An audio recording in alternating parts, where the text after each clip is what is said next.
तुम लोग क्लास और ऑब्जेक्ट तो जानते ही हो, और स्टैटिक और नॉन स्टैटिक भी बताया गया है, एक हद तक आइडिया है। लेकिन ऑब्जेक्ट का एक कंसेप्ट आपको नहीं पता था, जिसको हम लोग क्या बोलते हैं,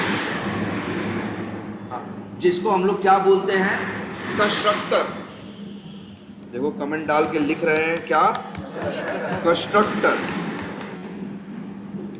कंस्ट्रक्ट, अच्छा ये बताओ, जावा में ना चीज कर्ली ब्रेसेस पे क्या होती है, स्टार्ट होती है, और कर्ली ब्रेसेस पे क्या होती है, खत्म होती है। तो एक जगह स्टार्ट हो रही है और एक जगह क्या हो रही है, खत्म हो रही है। इसके लिए एक हम लोग और नाम यूज करते हैं, जानते हो क्या, ब्लॉक। जो क्लास है वो क्या है, ब्लॉक है। जो क्लास है वो क्या है, ब्लॉक है। अब क्लास के अंदर मान लो हम कोई मेथड बनाए, जैसे पब्लिक स्टैटिक, या मान लो हम कोई नॉन स्टैटिक मेथड बनाए तो क्या लिखे, पब्लिक वाइड, और क्या नाम रखें, प्रिंट एम्प्लॉई नेम। ये क्या है, एक मेथड है। कैसा मेथड है, नॉन स्टैटिक। भाई नॉन स्टैटिक मेथड वही होता है ना जिसमें स्टैटिक वर्ड नहीं लिखा होता है, तो वही क्या होता है, नॉन स्टैटिक। अब मान लो हम एक क्लास और बना ले रहे हैं, नाम कुछ भी रख सकते हैं, सपोज करो रख दिया क्या, माई टेस्ट। फिनिश किया, और इसके बाद हम चाहें तो एम्प्लॉय क्लास का मेथड कॉल करना है तो क्या कर सकते हैं, न्यू क्या, एम्प्लॉय क्लास का क्या बनाया, ऑब्जेक्ट बनाया। ऑब्जेक्ट बनाने के बाद emp नाम के वेरिएबल में रखा, और emp डॉट हम क्या कर सकते हैं, मेथड कॉल कर सकते हैं। और ये मेथड हम कॉल कर सकते हैं जिसका नाम क्या है, प्रिंट एम्प्लॉई नेम। ठीक, चलाएंगे तो चलेगा ना, कोई दिक्कत नहीं होगी, ऑब्जेक्ट बनेगा और ये मेथड क्या होगा, चलेगा। और एक ही मेथड क्या, मान लो प्रिंट एम्प्लॉई नेम है, और एक ये चीज है, मान लो प्रिंट एम्प्लॉई सैलरी। तो ये दोनों क्या है, इसके मेथड है। जब भी आप एम्प्लॉय क्लास का ऑब्जेक्ट बनाओगे तो ये दोनों क्या होंगे, लोड होंगे कि नहीं होंगे। भाई जब ऑब्जेक्ट बनता है तो नॉन स्टैटिक मेथड और नॉन स्टैटिक वेरिएबल्स क्या होते हैं, लोड होते हैं। तो ये दोनों भी क्या होंगे, लोड होंगे। इसके लेकिन ये चलेंगे कब, ये चलेंगे तब जब इन्हें क्या किया जाएगा, कॉल किया जाएगा। ठीक है, ये चलेंगे तब जब इन्हें क्या किया जाएगा, कॉल किया जाएगा। क्लियर है ये। लेकिन हमने आपको कल एक बात बताई थी, अगर हम इसी क्लास के अंदर आए, अच्छा ये जो मेथड दिख रहा है ना भाई, ये भी एक क्या है, ब्लॉक। क्लास जो चीज करली ब्रैकेट पे शुरू होती है और करली ब्रैकेट पे क्या होती है, खत्म होती है, उसके लिए एक कॉमन नाम चलता है क्या, कोड ब्लॉक। ये ब्लॉक है जहां क्या लिख रहे हैं, कोड लिख रहे हैं, इसीलिए क्या बोल देते हैं हम लोग, कोड ब्लॉक। क्लास भी एक क्या है, कोड ब्लॉक है। मेथड जो उसके अंदर है वो भी क्या है, कोड ब्लॉक है।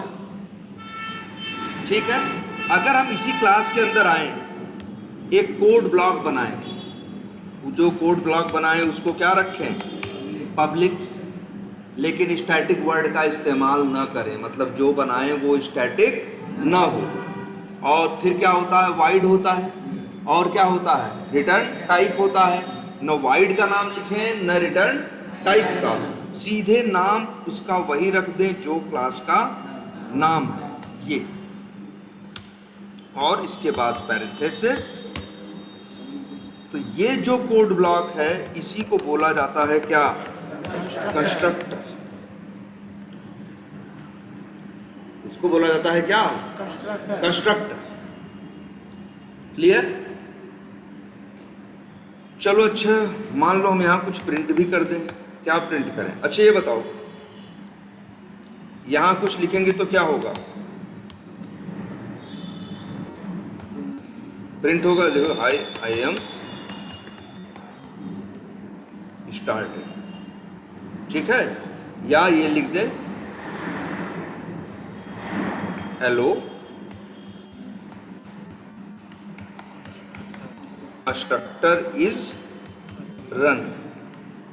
अब तुम ध्यान से देखो, हम यहाँ कुछ नहीं कर रहे हैं, सिर्फ क्या कर रहे हैं, क्लास का ऑब्जेक्ट बनाए हैं, हमारी आंख के सामने एक ही लाइन लिखे हैं। लेकिन अगर हम इसको रन कर दें तो हेलो कंस्ट्रक्टर इज रनिंग क्या हो गया, प्रिंट हो गया। रीजन क्या है, रीजन सिंपल सा है, क्योंकि एम्प्लॉय क्या है, क्लास है। जब आप क्लास का ऑब्जेक्ट बनाते हो तो अगर क्लास के अंदर कंस्ट्रक्टर है तो ऑब्जेक्ट बनने के टाइम पे अपने आप चलता है। कितनी बार, एक बार। मतलब एक बार, मतलब ऐसा नहीं, जैसे देखो अगर एम्प्लॉय का ऑब्जेक्ट आप कितनी बार बनाओ, अब जैसे यहाँ कितनी बार ऑब्जेक्ट बन रहा है एम्प्लॉय क्लास का, 3 बार ना। देखो ये भी ऑब्जेक्ट बन रहा है, ये ऑब्जेक्ट स्टोर किया जा रहा है, ये भी दोनों ऑब्जेक्ट बन रहा है, लेकिन इनको स्टोर नहीं कर रहा है, लेकिन ऑब्जेक्ट तो बन रहा है ना। 3 बार अगर ऑब्जेक्ट बनेगा इसी क्लास का तो तीनों बार कंस्ट्रक्टर चलेगा। जब जब ऑब्जेक्ट बनता है तब तब कंस्ट्रक्टर चलता है। इतना क्लियर है। कंस्ट्रक्टर को पहचान लोगे। अगर मान लो इस माई टेस्ट क्लास के अंदर हमें कंस्ट्रक्टर कोई कहे कि इस माई टेस्ट क्लास के अंदर आओ और कंस्ट्रक्टर बना दो, तो इसका नाम एम्प्लॉय नहीं रखेंगे। क्या रखेंगे, कंस्ट्रक्टर फिर कैसे बनेगा, पब्लिक माई टेस्ट। अब ये भी क्या है, कंस्ट्रक्टर, ये भी क्या है, कंस्ट्रक्टर है, लेकिन ये किस क्लास का कंस्ट्रक्टर है, माई टेस्ट का। और ये किसका है, एम्प्लॉय का। जब एम्प्लॉय का ऑब्जेक्ट बनेगा तो ये चलेगा, जब माई टेस्ट का ऑब्जेक्ट बनेगा तो ये चलेगा। क्लियर है इतना? हाँ 3 बनाए हैं। हाँ कहाँ, अच्छा यहाँ तुम्हारा कहने का मतलब है हमने ऐसा नहीं किया। एक मिनट बता रहे हैं। मान लो इसका नाम रख दें क्या, EMP1, इसका रख दें क्या। देखो पहली बात तो ये समझो, ऑब्जेक्ट बनेगा चाहे तुम उसे वेरिएबल में स्टोर करो। देखो एक मिनट, ऑब्जेक्ट इससे नहीं बनता। ये लाइन जो लाइन नंबर 11 लिखी है इसमें ऑब्जेक्ट नहीं बन रहा है, ये तो वेरिएबल है। अगर ऑब्जेक्ट बनेगा तो ये इसे क्या करेगा, स्टोर कर सकता है। और अगर इसका टाइप वेरिएबल का एम्प्लॉय है तो इसके अंदर जो ऑब्जेक्ट बना के स्टोर किया जाएगा उसका वो किसका ऑब्जेक्ट होगा, एम्प्लॉय का होगा। क्योंकि एम्प्लॉय टाइप का वेरिएबल है तो इसके अंदर एम्प्लॉय टाइप का ऑब्जेक्ट रखा जा सकता है। लेकिन ये मत कभी सोचो यार, ऐसा नहीं कि ऑब्जेक्ट नहीं बन रहा भाई। ऑब्जेक्ट स्टोर करो तब भी बनता है, ऑब्जेक्ट ना स्टोर करो तब भी बनता है। जब ऑब्जेक्ट बनेगा तब कंस्ट्रक्टर चलेगा। इसके यहाँ तो जो ये लिख रहे हैं ना, इससे कुछ फर्क थोड़ी नहीं पड़ रहा है। इससे बस इतना फर्क पड़ रहा है कि जो ऑब्जेक्ट बना, ऑब्जेक्ट बन के कहाँ जाता है, रैम में ना। और अब उस ऑब्जेक्ट का एड्रेस EMP2 के पास है।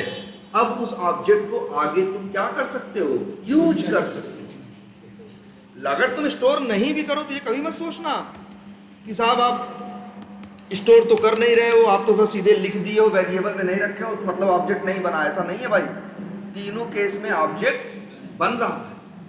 अभी हम यहां लिख दें न्यू माई टेस्ट, तो किसका ऑब्जेक्ट बनेगा, माई टेस्ट। देखो ऑब्जेक्ट बनना अलग चीज है, स्टोर करना अलग चीज है ना। ऑब्जेक्ट बनना अलग चीज है। जैसे मान लो पानी है, अब पानी तो पानी है ना यार।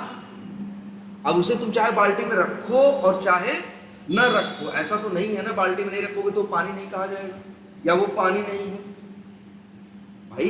वेरिएबल का मतलब क्या है, बस ऑब्जेक्ट को क्या करना, वेरिएबल ऑब्जेक्ट को क्या करता है। लेकिन हाँ, बाल्टी में पानी क्यों रखते हो, जिससे बाद में उसे क्या कर सको, यूज कर सको, है ना। बाल्टी में इसीलिए तो रखते हो। तो ऑब्जेक्ट देखो पानी तो है ही, चाहे उसे बाल्टी में रखो और चाहे बाल्टी में ना रखो। वैसे ही ऑब्जेक्ट तो बन ही रहा है, चाहे उसे वेरिएबल में स्टोर करो और चाहे वेरिएबल में स्टोर न करो।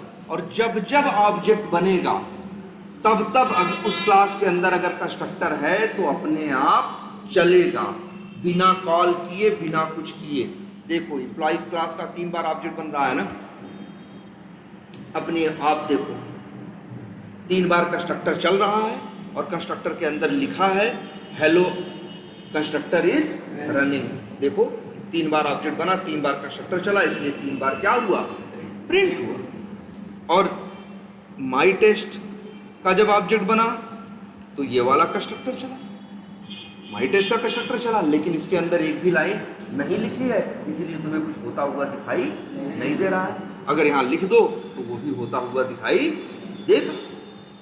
क्लियर है ये बात?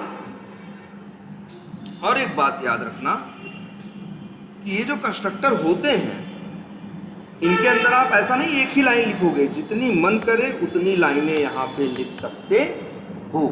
और जब भी ऑब्जेक्ट इस क्लास का बनेगा अपने आप ये क्या होगा, प्रिंट होगा। अच्छा एक चीज और देखते हैं, मान लो हम यहाँ प्रिंट करते हैं क्या, एम्प्लॉय नेम इज प्लस, अब यहाँ पे क्या लिखे बताओ, एम्प्लॉय नेम इज, इसके बाद क्या लिखा हमने, प्लस, और आगे हम यहाँ मान लो क्या कर रखना चाहते हैं, ये माइनस नहीं, ये डैश है, ये क्या है, डैश है, जिसे अच्छे से लिख के आए, सॉरी क्या लिख के आए, एम्प्लॉय नेम इज डैश और इसके बाद एम्प्लॉय का नेम। मान लो तो एम्प्लॉय का नेम, और अच्छा एक बात ये भी है, यहाँ क्या करने वाले हैं हम ये बताओ, यहाँ हम प्रिंट करने वाले हैं एम्प्लॉय सैलरी, और आगे एक चीज और लिखने वाले हैं, क्या जानते हो,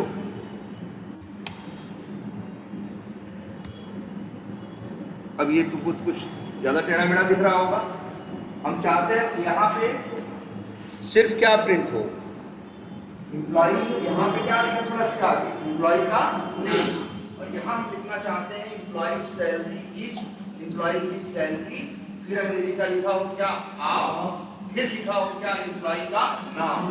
जैसे मैसेज ये आए कि एम्प्लॉय सैलरी इज मान लो 50,000 ऑफ XYZ, तो मतलब हम चाहते हैं यहाँ नाम भी आए और क्या आए, और सैलरी भी आए। यहाँ चाहते हैं सिर्फ क्या आए, नाम आए। और हमको लगता है ऐसा, ये जो नाम और सैलरी, और भी मेथड इसमें बना, अभी कितने मेथड बनाए हैं, अभी 2 हैं, मान लो अभी भविष्य में इसमें 10 मेथड हम और बनाएंगे तो कितने मेथड हो जाएंगे, 12। और ये एम्प्लॉय नेम और एम्प्लॉय सैलरी, ये 2 चीज ऐसी है जो हमको लगभग हर मेथड में क्या करनी है, यूज करनी है। ध्यान समझना क्या क्या कर रहे हैं।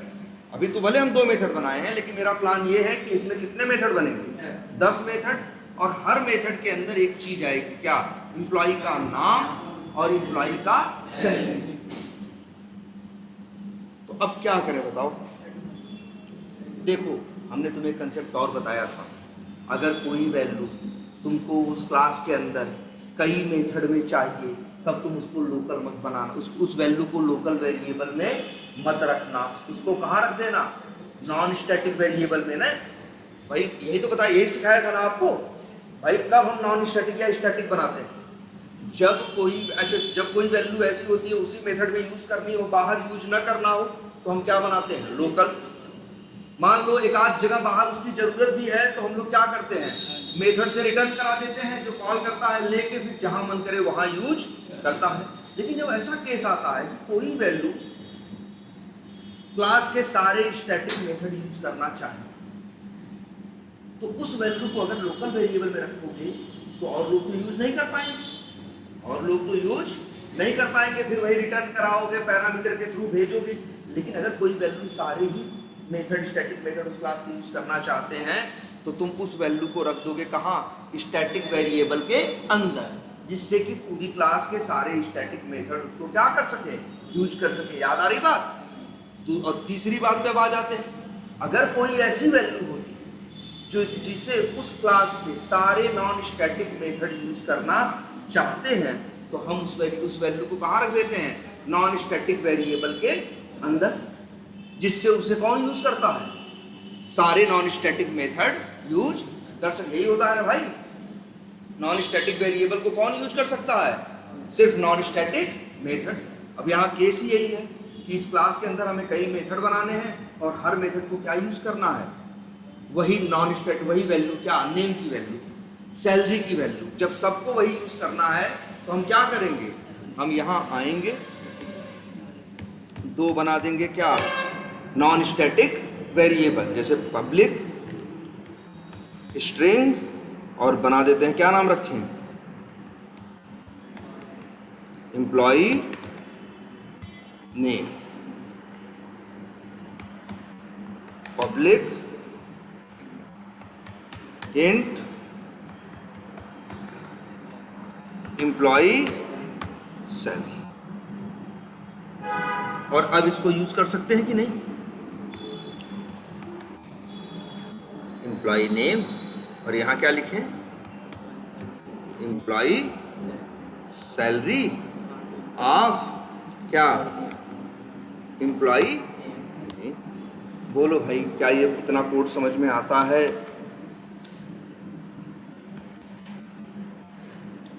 देखो यहाँ कुछ बहुत ज्यादा थोड़ी नहीं किए हैं, बस क्या किए हैं? एक क्लास बनाए हैं, दो ठो मेथड बनाए हैं, और हमको दो वैल्यू यूज करनी है, क्या? एम्प्लॉई नेम और एम्प्लॉई सैलरी। मेरा प्लान है इस क्लास के जितने भी मेथड बनेंगे सब जगह इन दोनों का क्या होगा, या मोस्ट ऑफ दी जगह, अक्सर जगहों पे या मैक्सिमम जगहों पे इन दोनों का क्या होगा? यूज होगा। तो हम दिमाग लगाए, उन वैल्यूज को हम कहाँ रख देंगे? नॉन स्टैटिक वेरिएबल के अंदर। जिससे क्या फायदा होगा? बोलो। नॉन स्टैटिक वेरिएबल में रखेंगे तो नॉन स्टैटिक वेरिएबल को तो इस क्लास के हर मेथड के अंदर हम क्या कर सकते हैं? यूज कर सकते हैं ना। अब बताओ, यूज करके देखें कैसे यूज होगा। हमने क्या किया यहाँ बताओ? एम्प्लॉय क्लास का क्या बनाया? ऑब्जेक्ट बनाया। याद करो भाई पुराना, इसको एक वेरिएबल में क्या किया? स्टोर किया हैं। अब एक काम करते हैं, और इसके बाद emp1 डॉट करके क्या आ रहे हैं? मेथड आ रहे हैं। मेथड कॉल कर देते हैं print employee name, emp1 dot print employee salary. अब बताओ क्या होगा? ध्यान से सोचो, अगर हम इसको रन करेंगे तो क्या होगा? सबसे पहले लाइन नंबर क्या चलेगी? 11। जब लाइन नंबर 11 चलेगा तो क्या होगा? एम्प्लॉय क्लास का क्या बनेगा? ऑब्जेक्ट। जब एम्प्लॉय क्लास का ऑब्जेक्ट, याद रख लो एक बार फिर से,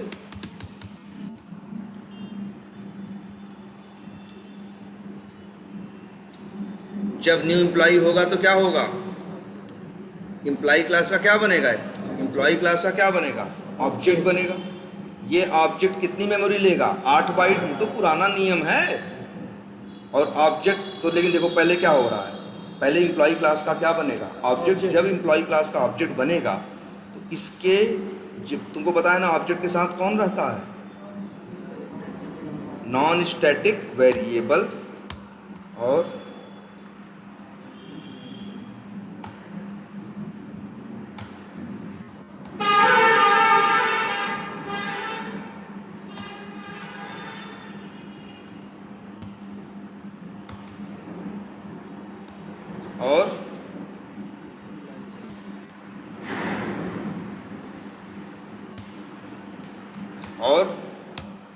और एक चीज ये भी है, उसका क्या?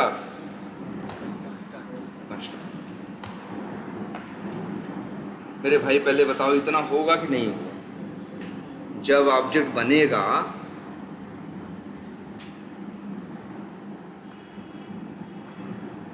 जब ऑब्जेक्ट बनेगा तो यही काम होगा कि नहीं होगा? ऐसा कब होगा? जब न्यू एम्प्लॉई होगा। इसके बाद क्या होगा भाई? तुम्हें पता है कंस्ट्रक्टर क्या होगा? चलेगा। कंस्ट्रक्टर जब चलेगा तो क्या प्रिंट करेगा? Hello constructor is run. ठीक। इसके बाद कंस्ट्रक्टर तब ऑब्जेक्ट बन के तैयार हो जाएगा, और उसका एड्रेस किसके पास आएगा? emp1 के पास। मतलब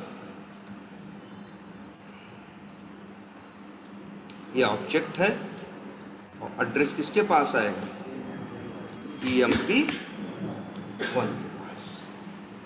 बोलो यही होगा ना, जब ऑब्जेक्ट बनेगा तो इतनी चीजें लोड होंगी और कंस्ट्रक्टर क्या होगा, चलेगा, जिससे कि प्रिंट हो जाएगा। चलो ये देख भी लेते हैं, तुम्हें बताए हैं ना ब्रेक पॉइंट लगाना। लाइन नंबर 12 पे क्या लगा दें, ब्रेक पॉइंट। और ये देखने के लिए कि हाँ सही में कंस्ट्रक्टर चलता है कि नहीं चलता, कंस्ट्रक्टर में भी लगा देते हैं क्या, ब्रेक पॉइंट। अगर चलेगा तो यहाँ आके रुकेगा ना। देखो अभी हम ऑब्जेक्ट बना रहे हैं, ये देखो कोड चला रहे हैं। एम्प्लॉय क्लास का क्या बनेगा, ऑब्जेक्ट। स्विच करने को बोल रहा है, स्विच करेंगे।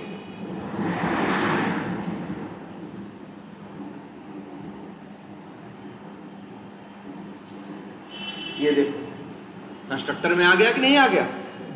मतलब ऑब्जेक्ट बनना तब तक नहीं पूरा होगा जब तक कंस्ट्रक्टर नहीं चलेगा। जब ये कंस्ट्रक्टर चल जाएगा तब देखना लाइन नंबर 12 पे आके रुकेगा और प्रिंट क्या हो गया, hello constructor is running. Constructor चला कि नहीं चला, कब चला, जब ऑब्जेक्ट बना तब। और उसका एड्रेस EMP1 नाम के वेरिएबल के पास आ गया। जरा अपनी एम्प्लॉय क्लास को एक नज़र फिर देख लो। ये एम्प्लॉय नेम नाम का वेरिएबल डिक्लेयर्ड है क्या, लेकिन ये इनिशियलाइज्ड है। हम वैल्यू इसमें डाल रहे हैं नहीं ना। लेकिन आपको याद करो एक बात सिखाई गई थी कि स्टैटिक और नॉन स्टैटिक वेरिएबल के पास डिफ़ॉल्ट वैल्यू होती है। अगर नहीं भी दोगे तब भी इनके पास पहले से पड़ा होता है। क्या पड़ा होता है, स्ट्रिंग या किसी भी ऑब्जेक्ट के केस में नल और इंट के केस में क्या पड़ा होता है, 0। तो मेरे भाई एम्प्लॉय नेम ऑब्जेक्ट बना, एम्प्लॉय नेम में क्या पड़ा है, नल पड़ा है। और एम्प्लॉय सैलरी में क्या पड़ा है, 0। लो यार यहाँ क्या पड़ा है, नल और यहाँ 0। यही हुआ ना। चित्र देखो कितना साफ सुथरा बनाते हैं, साफ तो है। इतना कब हुआ है, जब एम्प्लॉय क्लास का ऑब्जेक्ट बना है तब। आगे क्या पढ़ेगा, EMP1 डॉट प्रिंट एम्प्लॉय। तो EMP1 ऑब्जेक्ट का यही प्रिंट एम्प्लॉय मेथड क्या करे, प्रिंट एम्प्लॉय नेम मेथड क्या होगा, चलेगा। जब ये चलेगा तो कोड इसमें आएगा कि नहीं आएगा। देखना ब्रेक पॉइंट यहाँ भी लगा हुआ है, तो यहाँ आके क्या हो जाएगा, रुक जाएगा। अब बताओ यहाँ क्या प्रिंट होगा, employ name is dash. Employ name में क्या पड़ा है, नल है ना यार। जब तक नहीं डालोगे तो उसको नल है ना। तो देखो क्या प्रिंट होगा, नल है ना। चलेगा तो क्या प्रिंट होगा, एम्प्लॉय नेम इज नल। यहाँ भी ब्रेक पॉइंट लगा देते हैं। एम्प्लॉय नेम इज क्या आ गया, नल आ गया। अब प्रिंट एम्प्लॉय सैलरी चलेगा तब क्या होगा मेरे भाई, आएगा यहाँ। अब क्या प्रिंट होगा बताओ, employ salary is. Employ salary में बाय डिफॉल्ट क्या पड़ा है, 0 ऑफ। एम्प्लॉय नेम में क्या है, नल। तो प्रिंट ऐसा हो रहा है कि hello constructor is running, employee name is null और employee salary is 0 of null. तो गड़बड़ सड़बड़ आ रहा है ना। अरे सैलरी आनी चाहिए थी, नाम आना चाहिए था, लेकिन आता तो तब न जब तुम देते, वैल्यू डालते। बताओ मेरे भाई, इतनी बात समझ में आती है। अब जरा एक बात और समझ के देखो, अगर हम चाहें कि नहीं भैया इसमें चीज प्रिंट हो तो हम क्या कर सकते हैं। तुम्हें पता है EMP1 के पास क्या है, ऑब्जेक्ट है ना। और ऑब्जेक्ट के आगे डॉट लगाते हो तो क्या आता है, नॉन स्टैटिक मेथड भी आते हैं, नॉन स्टैटिक वेरिएबल भी आते हैं, स्टैटिक मेथड भी आते हैं, स्टैटिक वेरिएबल। हमने बताया ना, ऑब्जेक्ट के साथ non static method, non static variable, static method, static variable, चारों चीज मिलती है। क्लास के साथ सिर्फ 2 चीज मिलती है, स्टैटिक मेथड और स्टैटिक वेरिएबल। अब हम यहाँ EMP1 डॉट करेंगे तो सारे मेथड्स और वेरिएबल की लिस्ट आ जाएगी कि नहीं आ जाएगी। अब यही एक वेरिएबल है एम्प्लॉय नेम, जिसमें बाय डिफॉल्ट क्या पड़ा है, नल। लेकिन हम यहाँ आए, ऐसे करें और इसको यहाँ क्या कर दें, जैसे ही लाइन नंबर 12 चलेगी तो क्या होगा, एम्प्लॉय नेम नल नहीं रह जाएगा। नल तो कब था, 12 के पहले जैसे ही 12 चलेगा तो उसमें क्या आ जाएगा, राहुल आ जाएगा। और लिख दें EMP1 डॉट एम्प्लॉई सैलरी बराबर कुछ भी लिख दें, ठीक है। तो ये क्या हो जाएगा, एम्प्लॉई सैलरी में आ जाएगा। अब ये चीज़ दिखती भी है। पहली बात तो तुम लोग एक अपने अंदर ये आदत डालो यार, डिबग करने की यार। हर लाइनिया पे ब्रेक पॉइंट लगा दिया, तब तुमको असली पिक्चर दिखती है कि एग्जैक्टली हो क्या रहा है, एकदम सब दिखेगा। लो देखो, हम चला दें, डिबग कर दें, क्या होगा, जाएगा क्या बनाने, ऑब्जेक्ट। जब ऑब्जेक्ट बनेगा, देखो ऑब्जेक्ट बनेगा, कंस्ट्रक्टर रन हो गया, इसके बाद कोड कहाँ गया, लाइन नंबर 12 में। अरे EMP1 पे कर्सर तो ले जाओ मेरे भाई, दिखा रहा है कि एम्प्लॉई नेम में क्या पड़ा है, नल पड़ा है, एम्प्लॉई सैलरी में क्या पड़ा है, 0 पड़ा है, एकदम सब तो दिखता है। लेकिन जैसे ही लाइन नंबर 12 चलेगी क्या होगा, अब देखो नेम में क्या आ गया, राहुल, सैलरी में अभी भी क्या है, 0। जैसे ही लाइन नंबर क्या चलेगी, 13, अब देखो नेम में राहुल और सैलरी में जो वैल्यू थी आ गई कि नहीं आ गई। अब जब यही EMP1 डॉट क्या चलेगा, अब सोचो इतना कोड चलने के बाद क्या हुआ, इतना कोड चलने के बाद ये हुआ, इसने नल छोड़ के किसकी वैल्यू इसको मिल गई, राहुल को, और इसको 0 छोड़ के वैल्यू मिल गई क्या, दूसरी। ये बात समझ में आ रही है सबको ना मेरे भाई। यार ये बेसिक चीज़ कभी मत भूलना, अगर इसकी समझ है तो आगे ऊप्स और दूसरे जो एडवांस कंसेप्ट हैं सब तुम्हारे लिए एकदम ईजी होंगे। तो बताओ एम्प्लॉई नेम में क्या आ गया, राहुल आ गया, और एम्प्लॉई सैलरी में क्या आ गया,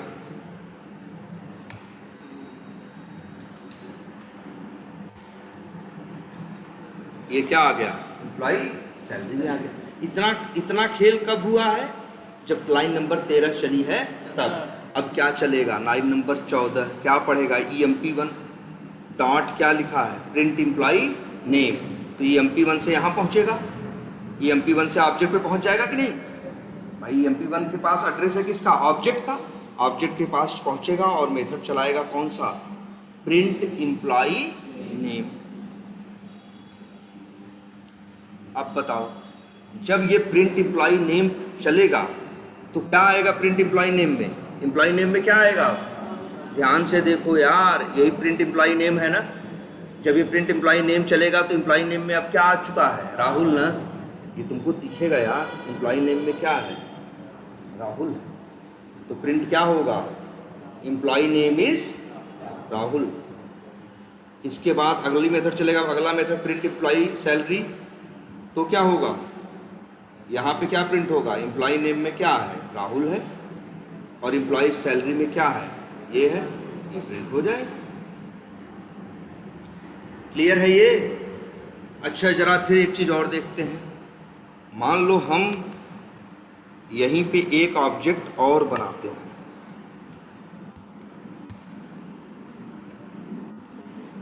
ये भी एम्प्लॉय क्लास का ऑब्जेक्ट बनेगा ना, तो कंस्ट्रक्टर तो इसके लिए भी चलेगा, और नीचे ये भी लिख दे रहे हैं EMP2 डॉट क्या लिखें, डॉट लिख देते हैं print employ salary, EMP2 dot print employ name.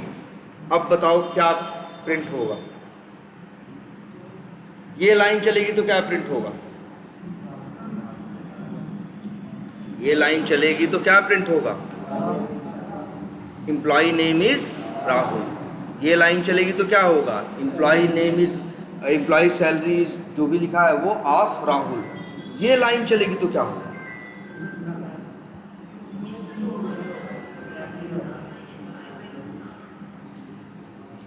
ध्यान से देखो भाई, पिछला याद करो यार।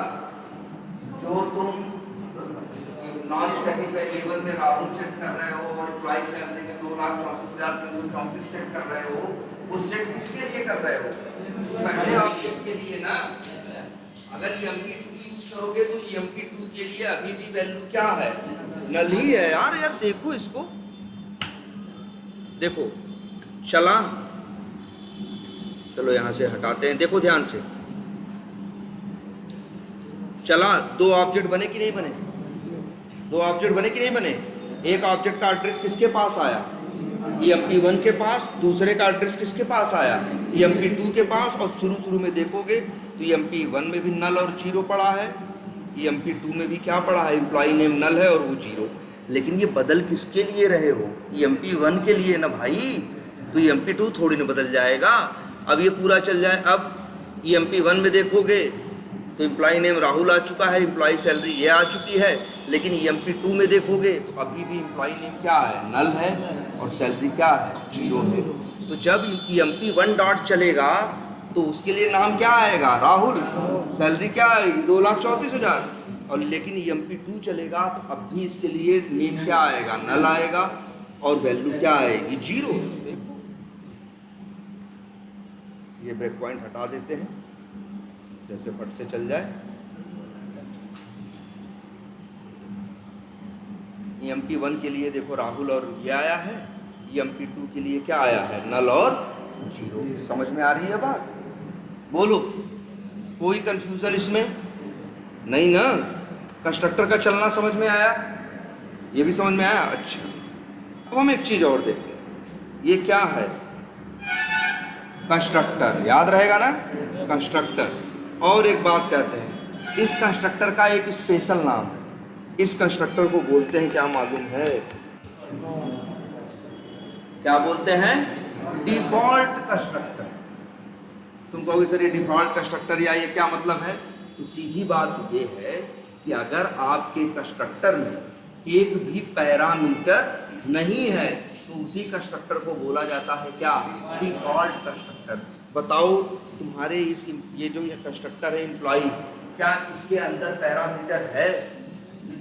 बोलो, इसके अंदर पैरामीटर है? नहीं है ना? अरे पैरामीटर रहता तो ये ब्रैकेट में तो रहता है ना?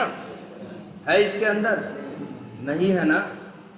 तो इस कंस्ट्रक्टर को क्या बोलोगे? Default constructor. ठीक। और अब दूसरी बात सुनो, क्या बोलेंगे इसको? Default constructor. तो अब दूसरी बात सुनो, कंस्ट्रक्टर के अंदर पैरामीटर भी हो सकता है। कंस्ट्रक्टर के अंदर पैरामीटर भी हो सकता है। जैसे दिखाएं, जैसे लिख दें,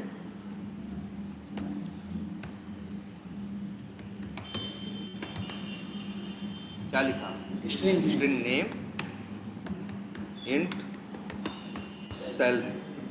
अब इस कंस्ट्रक्टर को कोई भी, ये भी अभी ये कंस्ट्रक्टर है मेरे भाई, लेकिन अब इसको तुम डिफॉल्ट कंस्ट्रक्टर नहीं बोलोगे। अब इसको क्या बोलेंगे? Parameterized constructor. लिख देते हैं दोनों वर्ड भी। क्या लिख रहे हैं? देखो, वर्ड याद रखना है आपको। क्या? एक होता है क्या? डिफॉल्ट कंस्ट्रक्टर, वो ऐसा होता है जिसमें कोई पैरामीटर नहीं होता, और एक होता है पैरामीटराइज्ड कंस्ट्रक्टर। और बताओ, कंस्ट्रक्टर को हम लोग कॉल करते हैं? बोलो, हम लोग कंस्ट्रक्टर को कॉल करते हैं? नहीं यार, ऑब्जेक्ट बनाते हैं बस। कॉल चलता तो वो अपने आप है, अलग से हमें कॉल करने की जरूरत नहीं होती। अलग से तो हम कॉल मेथड करते हैं ना, अगर किसी मेथड की जरूरत है तो उसे अलग से कॉल करते हैं, लेकिन कंस्ट्रक्टर को अलग से कॉल नहीं करते। जब ऑब्जेक्ट बनता है अपने आप चलता है। और कंस्ट्रक्टर कितने टाइप के हो सकते हैं? दो टाइप, या तो डिफॉल्ट या तो पैरामीटराइज्ड।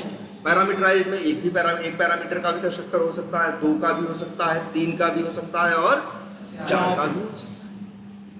क्लियर है? बोलो, समझ में आ रहा है इतना देख के? लेकिन जरा ध्यान से देखना, इन लाइनों पे एरर आ गई। देखो देखो,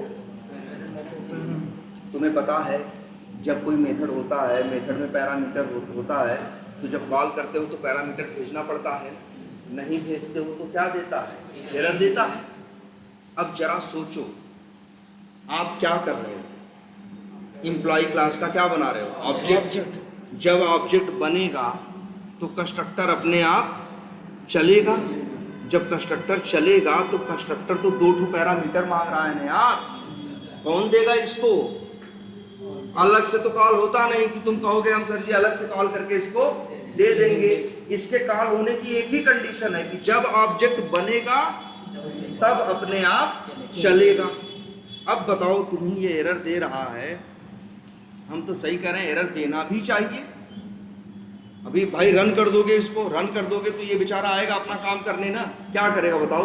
एम्प्लॉय क्लास का क्या बनाएगा? ऑब्जेक्ट। जब ऑब्जेक्ट बनाएगा तो इसकी ड्यूटी है कि जाके क्या चलाएगा? कंस्ट्रक्टर। जब कंस्ट्रक्टर के पास चलाने पहुंचेगा तो कंस्ट्रक्टर इसको घुसने ही नहीं देगा, कहेगा भाई दो मेरा पहले हमें 2 पैरामीटर चाहिए, दोगे तब तो अंदर जाके चलाओगे कि हवा में चलाओगे? तो इसीलिए अगर किसी क्लास के अंदर, ध्यान से सुनना इस बात को, अगर किसी क्लास के अंदर पैरामीटराइज्ड कंस्ट्रक्टर है तो ऑब्जेक्ट बनाने के टाइम पे आपको भेजना पड़ेगा।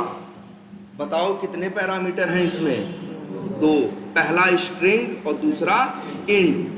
तो मेरे भाई अब आपको यहाँ 2 भेजना पड़ेगा। जैसे हमने यहाँ से नाम भेज दिया मान लो राहुल, और दूसरा भेज दिया कुछ भी सैलरी, ठीक। ऐसे ही यहाँ एक नाम भेज दिया क्या? संदीप, दूसरा भेज दिया ऐसे। देखो एरर चली गई कि नहीं चली गई? क्यों चली गई भाई बताओ? अब अगर न्यू करके एम्प्लॉय होगा तो क्या चलेगा? एम्प्लॉय का जब ऑब्जेक्ट बनेगा तो क्या चलेगा? कंस्ट्रक्टर। और कंस्ट्रक्टर क्या मांगेगा? पहला स्ट्रिंग दूसरा इंट, तो हम दे तो रहे हैं पहला स्ट्रिंग और दूसरा इंट ना। तो ये दोनों वैल्यू कहाँ जाएंगी? चलो दिखाते हैं। कंस्ट्रक्टर के अंदर नेम पे क्या आएगा? राहुल।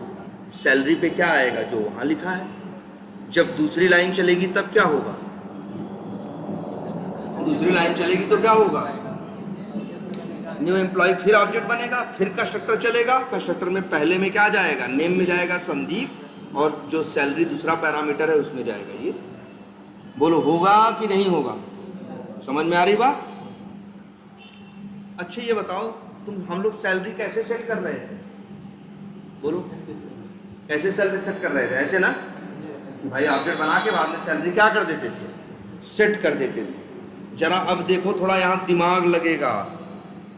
इतने पे रोक रहे हैं, इतना समझ में आ रहा है? तुम कहोगे सर जी आप वेरिएबल में तो वैल्यू डाल ही नहीं रहे हो, अब क्या प्रिंट होगा? सब कुछ अब क्या रन करो, क्या प्रिंट होगा? नल यही सब होगा ना। लेकिन जरा ध्यान से देखना, आप यहाँ आ जाओ। ये क्या है मेरे भाई? कंस्ट्रक्टर है। क्या है? कंस्ट्रक्टर। ये क्या है? कंस्ट्रक्टर है। कंस्ट्रक्टर स्टैटिक होता है? नहीं, कंस्ट्रक्टर में स्टैटिक वर्ड नहीं होता। कंस्ट्रक्टर बाय डिफॉल्ट क्या होता है? नॉन स्टैटिक होता है। एक बात जानते हो ना, नॉन स्टैटिक मेथड्स को, नॉन स्टैटिक वेरिएबल्स को जो नॉन स्टैटिक होता है वो कॉल कर सकता है। तो बताओ क्या इस एम्प्लॉय नेम को ये एम्प्लॉय कंस्ट्रक्टर यूज कर सकता है कि नहीं? कर सकता है यार, दौड़ के कर सकता है। एम्प्लॉय नेम को ये सब लोग यूज कर सकते हैं, क्योंकि सब के सब लोग क्या है? नॉन स्टैटिक है। और ऊपर वाला वो दोनों जिसे यूज करना चाहते हैं वो भी क्या है? Non static. अब देखो यही दिमाग लगा रहे हैं। एम्प्लॉय नेम बराबर क्या लिखें? राहुल लिख दें ना, नेम लिख दें। और एम्प्लॉय सैलरी बराबर क्या लिख दें? लिख दें सैलरी। जरा देखो अब क्या होगा, जरा लगा देते हैं ब्रेक पॉइंट। लो अब भाई देखो इसको रन कर रहे हैं। रन करेंगे, ऑब्जेक्ट बनाने जाएगा कि नहीं जाएगा? तो ऑब्जेक्ट बनाने गया तो क्या लेके कहाँ गया? कंस्ट्रक्टर के अंदर नेम में क्या पास हुआ है? राहुल। सैलरी में क्या पास हुआ है? 2 3 4 2 3 4। जब ये लाइन चलेगी, लाइन नंबर 11, तो क्या प्रिंट होगा? Hello constructor is running. अभी भी एम्प्लॉय नेम में क्या पड़ा है? नल। एम्प्लॉय सैलरी में क्या पड़ा है? 0। लेकिन जैसे ही लाइन नंबर 12 चलेगी तो नेम में क्या आया है? राहुल ना। तो राहुल आ जाएगा इस वेरिएबल के अंदर। देखना है। अब बताओ एम्प्लॉय नेम में क्या है? राहुल है। और सैलरी में क्या है? 2 3 4 2 3 4, ये तो पैरामीटर है, लेकिन इस वेरिएबल में अभी भी क्या पड़ा है, 0 ना। जैसे ही लाइन नंबर क्या चलेगी, 13 चलेगी, कौन सी चलेगी, 13, अपने आप एम्प्लॉय सैलरी में अब क्या आ गया, 2 3 4 2 3 4। अब बताओ ऐसे ही ये पहला ऑब्जेक्ट जो बना, अब बताओ इस ऑब्जेक्ट के अंदर क्या सेट हो गया है, एक ऑब्जेक्ट बन गया, ऑब्जेक्ट के अंदर 2 वेरिएबल हैं, ऑब्जेक्ट के अंदर 2 क्या है, वेरिएबल हैं, कौन कौन से, एम्प्लॉय नेम और एम्प्लॉय सैलरी। भेजा गया जो नेम था वो एम्प्लॉय नेम पे चला गया, भेजी गई सैलरी कहाँ चली गई, एम्प्लॉय सैलरी। अब दोनों इनिशियलाइज हो गए कि नहीं, एक राहुल से और दूसरा किससे, 2 3 4 2 3 4 से। ये पहले ऑब्जेक्ट की कहानी है। अब इसके बाद लाइन नंबर जब 12 चलेगी तो क्या होगा, फिर से ऑब्जेक्ट बनेगा ना। इस बार संदीप जा रहा है और दूसरी वैल्यू क्या है, 2 3 2 4 3 4। तो जैसे ही कंस्ट्रक्टर के अंदर आएगा, यहाँ रुकेगा ना, देखना रुकेगा। नेम में क्या आया, पैरामीटर में संदीप, सैलरी में क्या आया, 2 3 2 4 3 4। अब ये प्रिंट होगा क्या, हेलो कंस्ट्रक्टर इज रनिंग। लेकिन जैसे ही ये लाइन चलेगी, एम्प्लॉय नेम देखो नल है, जो राहुल था वो दूसरे, जो EMP1 वाला ऑब्जेक्ट था उसमें क्या था, राहुल, लेकिन जो EMP2 वाला है वो भी अभी भी क्या है, नल है। लेकिन जैसे ही ये चलेगा तो इसमें क्या आ जाएगा, संदीप, और सैलरी में क्या आ जाएगा, 2 3 2 4 3 4। ये देख, अब देख लेना EMP1 से ये दोनों कॉल हो रहे हैं ना, तो ये लोग क्या, EMP1 के लिए क्या सेट हुआ था, राहुल ना, तो देखना राहुल प्रिंट होगा और सैलरी प्रिंट होगी क्या, 2 3 4 2 3 4। EMP2 के लिए नाम क्या प्रिंट होगा, संदीप, और सैलरी क्या प्रिंट होगी, 2 3 2 4 3 4। आया कि नहीं आया। अब सवाल ये उठता है, समझ रहे हो मेरी बात। अच्छा ये बताओ, हमको जब एम्प्लॉय का ऑब्जेक्ट बना रहे वहाँ नाम सेट करना था कि नहीं करना था, बोलो। नाम भी सेट करना था और क्या सेट करना था, सैलरी भी।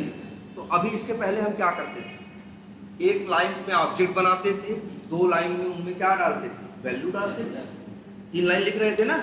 लेकिन अब देखो क्या हो रहा है, जब ऑब्जेक्ट बनाएंगे उसी टाइम पे जो वैल्यू भेजेंगे वही वैल्यू जाके वेरिएबल पे क्या होगी, सेट हो जाएगी। हमको अलग से सेट करने की ज़रूरत नहीं पड़ेगी। अरे आप इंटरव्यू में ये पूछते हैं कि आखिर कंस्ट्रक्टर का यूज क्या, आखिर कंस्ट्रक्टर का यूज क्या है, तो मेरे भाई कंस्ट्रक्टर का यूज यही है, ऑब्जेक्ट बनाने के टाइम अगर कोई चीज़ तुम्हें पहले से चाहिए या कोई काम पहले करना है तो वही कोड हम कहाँ लिख देते हैं, कंस्ट्रक्टर के अंदर। जैसे इस केस में हम क्या चाहते थे, इस केस में हम ये चाहते थे कि जब ऑब्जेक्ट बने तभी एम्प्लॉय का नेम और सैलरी क्या हो जाए, उसके ऊपर सेट हो जाए, हमको अलग से करने की जरूरत न पड़े। अगर यही काम हम, जरा देखो, अगर यही काम हम कंस्ट्रक्टर से नहीं करते तो क्या करते मेरे भाई बताओ। तब हम ऐसे लिखते ना, EMP1 डॉट क्या लिखते, एम्प्लॉय नेम, और यहाँ क्या डालते, यहाँ पे नेम डालते कि नहीं डालते, फिर ऐसे लिखते। बताओ इन वैल्यू को इनिशियलाइज करने के लिए हमें 2 लाइन अलग से लिखना पड़ता कि नहीं लिखना पड़ता, लिखना पड़ता कि नहीं 2 लाइन। बात नंबर 1। बात नंबर 2 ये भी तो सोचो, लिखना पड़ रहा है ना, भूल गए तो क्या रहेगा, उसके ऊपर नल रहेगा और क्या रहेगा, 0 रहेगा। हमको नल और 0 नहीं चाहिए, हमको वैल्यू डालनी ही डालनी है, इसलिए हम इस तरह से वैल्यू डाल रहे हैं, इसलिए हम इस तरह से वैल्यू क्या कर रहे हैं, डाल रहे हैं। देखो इस तरह से वैल्यू क्या कर रहे हैं, इसमें हम डाल रहे हैं। तो यहाँ 2 रिस्क हैं, एक तो 2 लाइन एक्स्ट्रा हर बार लिखनी पड़ेगी, हर ऑब्जेक्ट बनाएंगे तो 2 लाइन में क्या करेंगे, पहले वैल्यू सेट करेंगे, तब हम आगे क्या करेंगे, यूज करेंगे। और वही अगर कंस्ट्रक्टर के कंसेप्ट को यूज करें तो भाई जब ऑब्जेक्ट बनाएंगे उसी टाइम पे दोनों वैल्यू भेजेंगे, अंदर वो अपने आप वेरिएबल में वैल्यू क्या कर देगा, सेट कर देगा। तो पहला बेनिफिट, नंबर ऑफ लाइन क्या हुई, कम हुई। और दूसरा सबसे बड़ा बेनिफिट हमको ये मिला, अब हमें भूलने का खतरा नहीं है। कैसे भूलोगे, अब ऑब्जेक्ट बनाओगे, जैसे ही तुमको भूलने ही नहीं देगा, जैसे ही ऑब्जेक्ट बनाओगे तुरंत क्या दे देगा, एरर।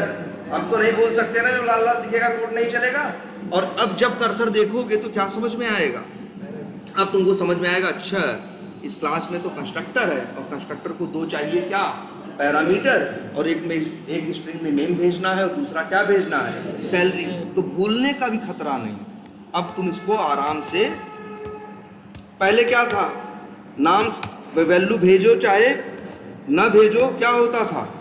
पहले भेजो चाहे न भेजो, एरर थोड़ी देता था। कहता था दोगे तो देंगे, नहीं दोगे तो हम क्या देंगे? नल दे देंगे। लेकिन आज भूलने का खतरा नहीं है। जब ऑब्जेक्ट बनता है, जबरदस्ती तुमसे पहले वैल्यू क्या करता है? ले लेता है और वैल्यू जाके सेट कर देता है। तो अब भूलने का डर नहीं है। ये है कंस्ट्रक्टर का बेनिफिट। क्लियर है? चलो इसको इतने पे रखते हैं। कंस्ट्रक्टर के बारे में कुछ चीजें और हैं, फिर हम आगे देखेंगे। अभी इतना कंस्ट्रक्टर का पता चला। और कहाँ कंस्ट्रक्टर तुम देखो, जब देखो इन्होंने एक क्लास बनाई है, क्या नाम रखा है? ऑटोमेशन किया था इन्होंने ना, टेस्ट नाम रखा है, मेन मेथड की कोड लिखा है। कोड क्या लिखा है? New Chrome driver. और तुमने देखा है कि कल ऑब्जेक्ट बने, अगर ऑब्जेक्ट क्या हो, अगर हम इसको रन करें तो क्या होगा बताओ? अगर हम इसको अभी इसको हिसाब में रन कर दें तो क्या होगा? रन होगा। तो बस ऑब्जेक्ट ही तो बन रहा है और तो कोई दुनियादारी नहीं हो रही है, सिर्फ क्या बन रहा है? ऑब्जेक्ट। लेकिन ऑब्जेक्ट बना, जनरली तो ऑब्जेक्ट बनता है तो 8 बाइट की मेमोरी लेता है और तो कुछ नहीं होता।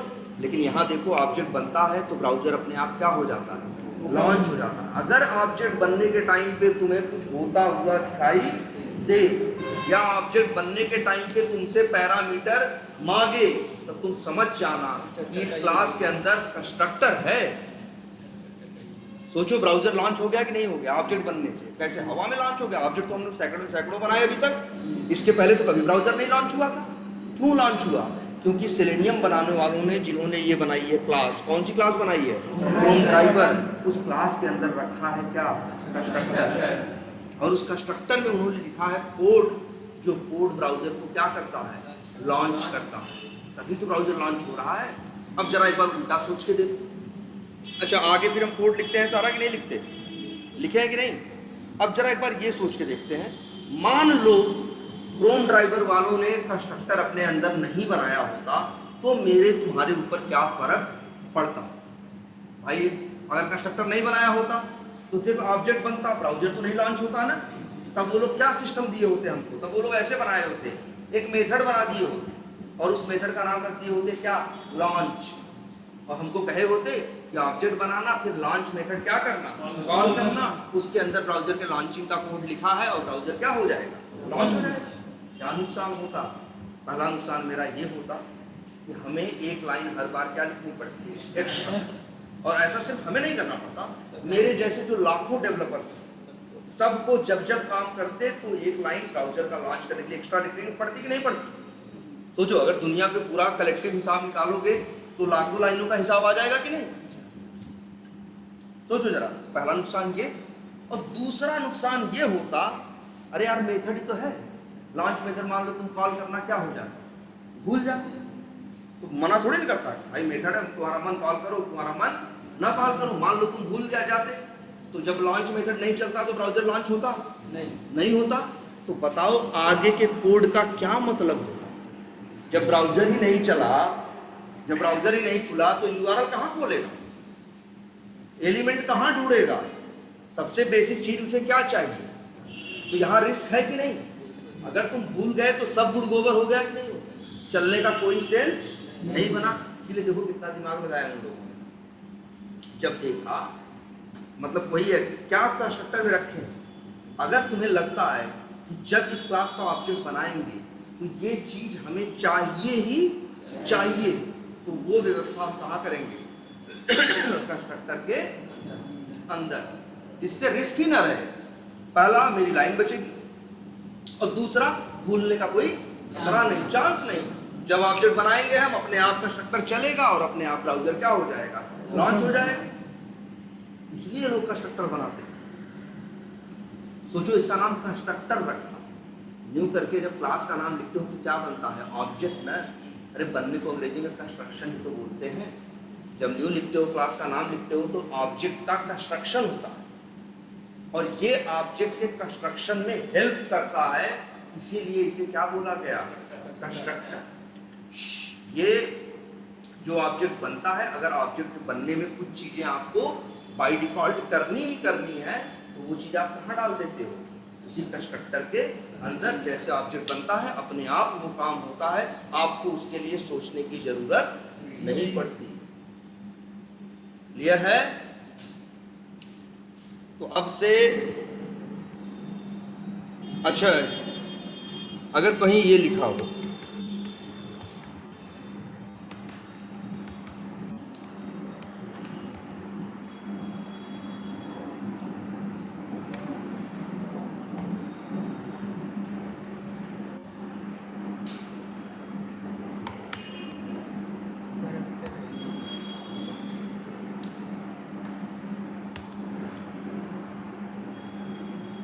बताओ, इस क्लास के अंदर कंस्ट्रक्टर है, ये ऑब्जेक्ट बन रहा है ना, इस क्लास के अंदर कंस्ट्रक्टर है क्योंकि तुम देखे हो, तुम देख लियो इसलिए कह रहे हो हाँ सर जी है। मान लो एम्प्लॉय क्लास बना हुआ, हम तुमको न दिखाए, बस सीधे ये लाइन इसी तरह से आए होते, लिख दिए होते, एम्प्लॉय क्लास को बनता हुआ तुमने नहीं देखा होता और यहाँ कोई एरर नहीं आती। तो जो जावा जानता है ना, उससे पूछते इसमें कंस्ट्रक्टर है, तो कहता हाँ जी है।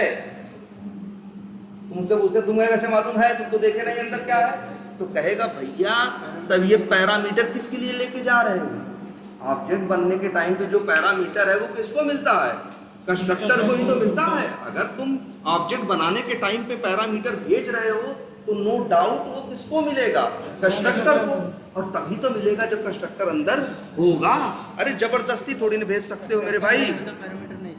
अरे अरे और क्या, देखो मान लो यहाँ का पैरामीटर नहीं है, तब भेज लोगे, तब एरर देगा, कहेगा भाई पैरामीटर हमको, कंस्ट्रक्टर कह रहा हमको पैरामीटर चाहिए, नहीं दे क्यों रहे हो। हाँ, तो इसलिए हम लोग ये देखो एकदम देख के पहचान जाते हैं। अगर किसी क्लास का हम लोग ऑब्जेक्ट बना, कोई दिखा हुआ है, हमने नहीं देखे अंदर का क्लास क्या है, किसी ने न्यू करके क्लास का ऑब्जेक्ट बनाया और ब्रैकेट में क्या भेज दिया है, पैरामीटर, हम तुरंत बोलते हैं इसके पास क्या है, कंस्ट्रक्टर है, और ये जो पैरामीटर है उसी कंस्ट्रक्टर के पास जाएगा, चाहो तो खोल के देख लो। याद रहेगी ये बात, इसलिए कह रहे हैं क्योंकि 2-3 क्लास के बाद एक केस ऐसा आएगा, अभी 2-3 क्लास के बाद एक केस ऐसा आएगा जहां ऐसा ही दिखाई देगा, तब आपको याद रखना है। तब हम पूछेंगे कि क्या है और क्या नहीं है, तो उस समय इस बात को याद रखना है। तो क्लियर हुआ इतना? अब कंस्ट्रक्टर का एक बेसिक आइडिया है, ठीक है। कोई पूछेगा कंस्ट्रक्टर क्या है, तो कह देना कंस्ट्रक्टर एक कोड ब्लॉक है जो ऑब्जेक्ट बनने के टाइम पे ऑटोमेटिकली चलता है। और फिर बोल देना कंस्ट्रक्टर 2 टाइप के होते हैं, डिफॉल्ट और पैरामीटराइज्ड। जिस कंस्ट्रक्टर में पैरामीटर नहीं होता उसे क्या बोलते हैं, डिफॉल्ट कंस्ट्रक्टर। जिस कंस्ट्रक्टर में पैरामीटर होता है उसे बोलते हैं क्या, पैरामीटराइज्ड कंस्ट्रक्टर। क्लियर है ये? मेथड की जरूरत ही कहाँ पड़ेगी किसमें? अरे तो क्यों, सारा काम कंस्ट्रक्टर में ही थोड़ी नहीं करते। ये तो है नहीं, print employ name, print employ salary, एक क्लास के अंदर 20 काम होते हैं ना, तो क्या बनाते हैं हम, 20 मेथड बनाते हैं ना। अब सब तुम कह रहे हो कि 20 का कोड ले आके सर जी कहाँ रख दो, कंस्ट्रक्टर में। 20 का कोड ले आके कहाँ रख दो, कंस्ट्रक्टर का। तो जब ऑब्जेक्ट बनाओगे तो 20 चीज चलेगी ना। अरे हमको नहीं जरूरत है 20 चीज की हर बार। तुम ही सोचो, सेलेनियम बनाने वालों ने क्या किया, सेलेनियम बनाने वालों ने, कंस्ट्रक्टर ने सिर्फ क्या मैनेज किया, ब्राउजर को लॉन्च करना, और बाकी की चीज तुम अपने हाथ से करो ना। जो तुम्हें करना है करो, जो तुम्हें नहीं करना है मत करो। तो ऐसा नहीं है कि सिर्फ कंस्ट्रक्टर ही क्लास में होगा। कंस्ट्रक्टर तो ऑब्जेक्ट की हेल्प करने के लिए, अगर ऑब्जेक्ट बनने के टाइम पे तुम्हें लगता है कि ये व्यवस्था ऑब्जेक्ट बनने के टाइम पे होनी ही चाहिए, तो वही व्यवस्था तुम कहाँ लिखते हो, कंस्ट्रक्टर के अंदर। अगर तुम्हें लगता है, ध्यान से सुनना, अगर तुम्हें लगता है कि 90% केस में व्यवस्था चाहिए, 10% केस में व्यवस्था नहीं चाहिए, तो भैया हम कंस्ट्रक्टर में, तब हम कंस्ट्रक्टर नहीं बनाएंगे। कंस्ट्रक्टर तो हर हाल में क्या होता है, चलता ही चलता है ना, तो वो हर काम हर बार होगा। इस वजह से हम लोग, कंस्ट्रक्टर का मतलब यही है कि जब ऑब्जेक्ट बनेगा तो अपने आप चले। क्लियर है ये? चलो आते हैं जरा कोड पे।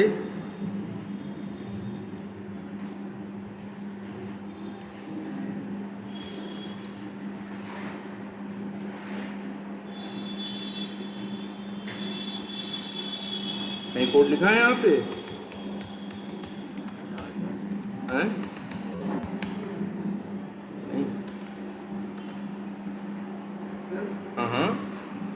किसी मेथड में पैरामीटर डालते हैं, उसको जब मेथड कॉल करेंगे पैरामीटर पता चल जाता है, उसके लिए काम आता है स्ट्रिंग टाइप का लेगा कि नहीं टाइप। हाँ अभी आप कंस्ट्रक्टर का जो ऑब्जेक्ट बना है उसमें पैरामीटर डालेगा, हाँ उसमें नहीं दिखा रहा था कि स्ट्रिंग टाइप का इसमें ना दिखाएगा भाई। जो एम्प्लॉय का ऑब्जेक्ट बनाते हो ना, जरा आप बना के देखो। दुनिया पहले बताओ, माई टेस्ट का ऑब्जेक्ट बनाओ। किसका? माई टेस्ट का कैसे बनाओगे? न्यू एम वाई लिखोगे, माई टेस्ट लिख के सीधे आ गया, या मान लो एम लिखे,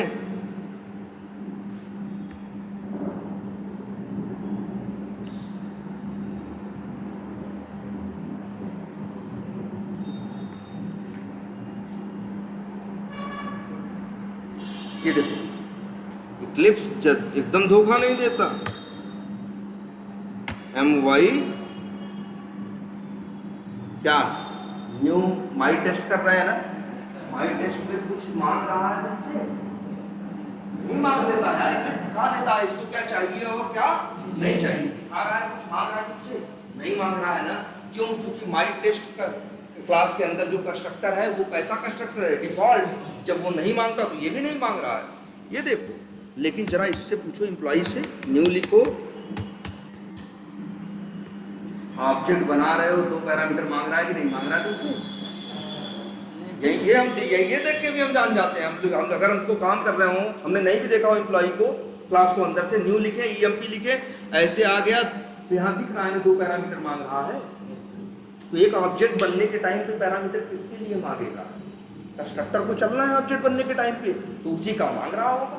हम देख के जान गए, हमको अगर भी देखेंगे ना, जो जावा जानता होगा वो तुरंत पूरी भविष्यवाणी कर देगा, कहेगा एम्प्लॉई एक क्लास है, उसके अंदर एक कंस्ट्रक्टर है और वो कंस्ट्रक्टर 2 पैरामीटर मांग रहा है, पहला स्ट्रिंग और दूसरा इंट। देखते ही बता देगा। और फिर यहाँ जो भेजना है अब अपना आप भेजो, और जो भेजना है यहाँ पे भेजो। अब बात समझ में आई?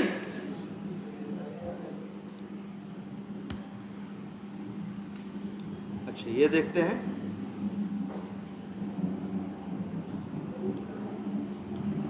अब तो हम लोग कोड कैसे लिख रहे हैं?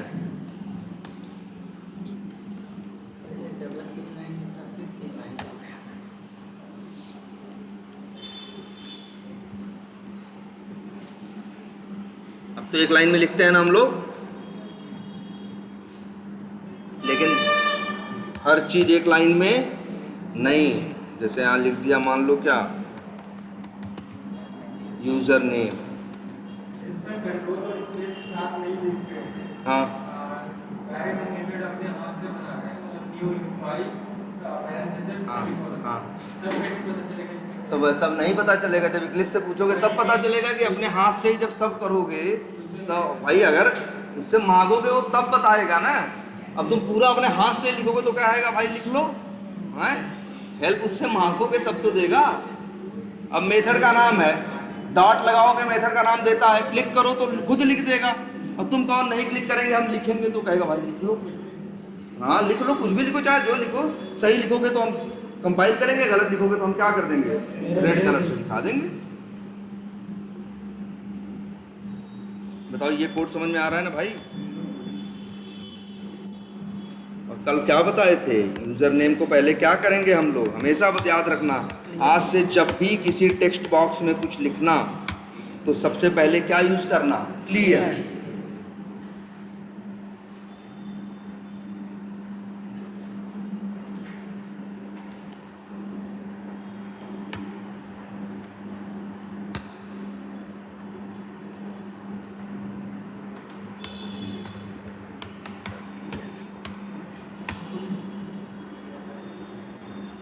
और बताओ तुम ही देखना, कि हम लोगों ने क्या किया है,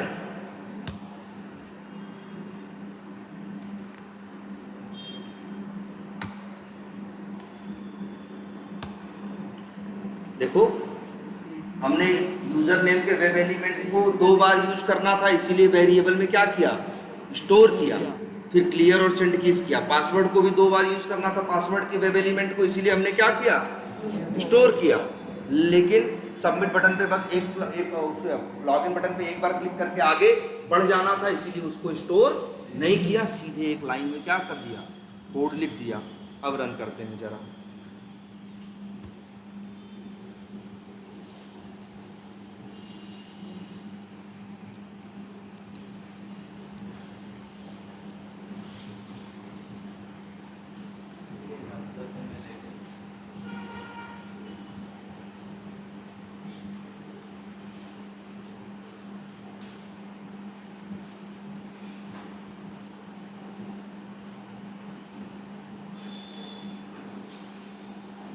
आ गया? अच्छा, एक काम करते हैं, जरा ये देखो ध्यान से, यहाँ क्या लिखा है, होम लिखा है ना, यहाँ क्या लिखा है, होम। हमको यही प्रिंट कराना है कि यहाँ क्या लिखा। तुम अभी तक क्या सीखे हो, कहीं कुछ लिखा हो तो क्लियर कर दो, टेक्स्ट बॉक्स को क्लियर करना जानते हो, टेक्स्ट बॉक्स में टाइप करना जानते हो, किसी बटन पे क्या करना जानते हो, कहीं क्लिक करना हो तो क्लिक करना जानते हो। अब हम तुमसे ये चाहते हैं कि मेरा कोड ये निकाले कि यहाँ क्या लिखा है। याद रखना, पेज पे जो कुछ है सबको हम लोग क्या बोलते हैं, वेब एलिमेंट। एक वेब एलिमेंट जैसे वो टेक्स्ट बॉक्स में क्या है, वेब एलिमेंट है। ये जो कुछ दिख रहा है सब क्या है, वेब एलिमेंट है। उसी में एक वेब एलिमेंट ये है जिसका नाम क्या है, होम। तो तुम देख के बता रहे हो, हम चाहते हैं मेरा कोड ये निकाले कि यहाँ क्या लिखा है और क्या नहीं लिखा। तो किस पे काम करना है हमें, होम पे। लेकिन क्लिक नहीं करना, सेंड कीज नहीं करना। हम अपने कोड से ये चाहते हैं कि मेरा कोड यहाँ क्या लिखा है निकाल के हमको प्रिंट करके दिखाए, है ना। तो तुम कहोगे अरे सर जी दिखाने की क्या जरूरत है, ये तो समन्वय क्या है, दिख ही रहा है। अरे मेरे भाई, ऑटोमेशन इसलिए नहीं होता कि चला के बैठ के देखते रहो, तब काहे को लगाए हो यार इसको। और तुम तो अभी एक छोटी सी स्क्रिप्ट बना रहे हो और 2 मिनट चलती है, हम लोग का ऑटोमेशन 12-12 घंटे चलता है। तो हम बैठ के देखेंगे तो फिर काहे का ऑटोमेशन किए, तो इससे अच्छा तो हाथ से कर लेते। हम लोग का ऑटोमेशन ऐसे चलता है कि चला के हट गए, अब अपना जो काम करना है दूसरा काम करते रहो।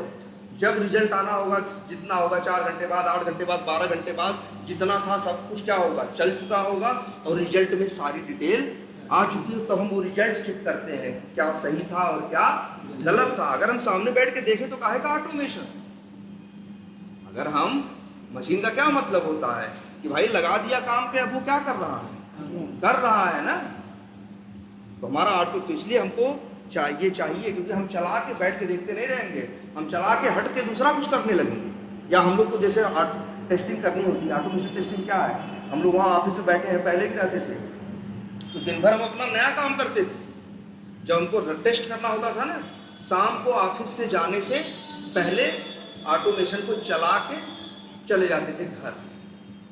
अब जो भाई शाम को 6 बजे निकल गए, अब दूसरे दिन फिर सुबह 10 बजे पहुंचे, तब तक सब चल चुका होता था, सारा रिजल्ट आ चुका होता था। फिर हम लोग सुबह आके वही अपना रिजल्ट क्या करते थे, चेक करते थे कि क्या सही था क्या गलत था। तो ऑटोमेशन, अभी देखो जब तुम कोड लिखते हो तब तो तुम चलाते देखते सब कुछ हो, लेकिन जब एक बार तुम कोड लिख लेते हो और तुम्हें कॉन्फिडेंस आ जाता है कि तुम्हारा कोड एकदम परफेक्ट है, तो अब उसको चला के हट जाओ यार, तुम नहीं बैठ के देखने की जरूरत है। तो हम चाहते हैं मेरा कोड ये निकाले कि यहाँ क्या लिख के आ रहा है। वीडियो डिस्टर्ब तो नहीं हुआ होगा। तो अब यहाँ कोड लिखना है, बताओ कोड किस पे लिखना, किसके लिए कोड लिखना है, होम के लिए ना, होम के लिए लिखना है ना। तो क्या सिखाए हैं तुमको, चाहे किसी के लिए भी कोड लिखना हो, जो भी यहाँ पेज पे तुमको दिखता है तो पहला है तुम्हें उसे क्या करना पड़ेगा, इंस्पेक्ट। भाई जैसे बटन पे क्लिक करना था तो बटन को क्या कर रहे थे, इंस्पेक्ट ना। इस पे लिखना है तो इसको क्या करते हो, इंस्पेक्ट ना। तो मेरे भाई अगर इसके साथ भी कुछ करना है तो सबसे पहला काम क्या है, इसे राइट क्लिक करो और क्या करो, इंस्पेक्ट करो। पहली बार करते हो तो सही से इंस्पेक्ट नहीं होता, ना हो घबराना मत, राइट क्लिक करके क्या करना, दोबारा करना। अब ये आ गया, क्या है देखते हैं भाई इसके बारे में। एक्सपाथ लिखना याद है ना, इसका टैग क्या है, ए है, और क्लास क्या है, HDR लिंक।